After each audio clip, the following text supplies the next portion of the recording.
Very good contract with Rangpur Riders, বা আপনার ডিপিএলেও বেশ ভালো কন্ট্রাক্ট আছে। অন্যান্য ক্রিকেটারদেরও কি সব ইকোনমিক্যাল সব চিন্তা ভাবনা বাদ দিয়ে শুধু দলের কথা চিন্তা করা সম্ভব হবে বা বাংলাদেশের প্রেক্ষাপটে?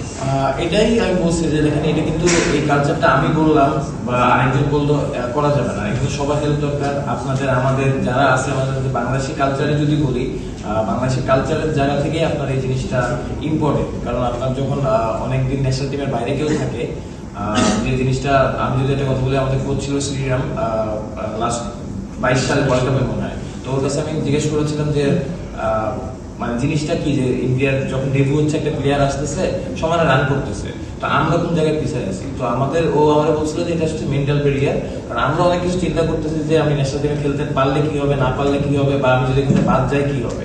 আর ওরা চিন্তা করতেছে, ওরা আইপিএল বলেন বা ওরা ওইভাবে যেভাবে চলে আসতেছে, ওদের যে স্ট্রাকচার আছে, রঞ্জি খেলতেছে বা যেসব টুর্নামেন্ট খেলতেছে, ওদের কিন্তু আসলে এইগুলো ফিউচার নিয়ে বা কি হচ্ছে সামনে এগুলো নিয়ে চিন্তা করার সময় নেই। ওরা আসতেছে ফ্রিলি খেলতেছে। তো আপনি যখন ফ্রিলি খেলতে পারবেন, আপনার অবশ্যই মেন্টাল ব্যারিয়ারটা ইজি হবে ব্রেক করা।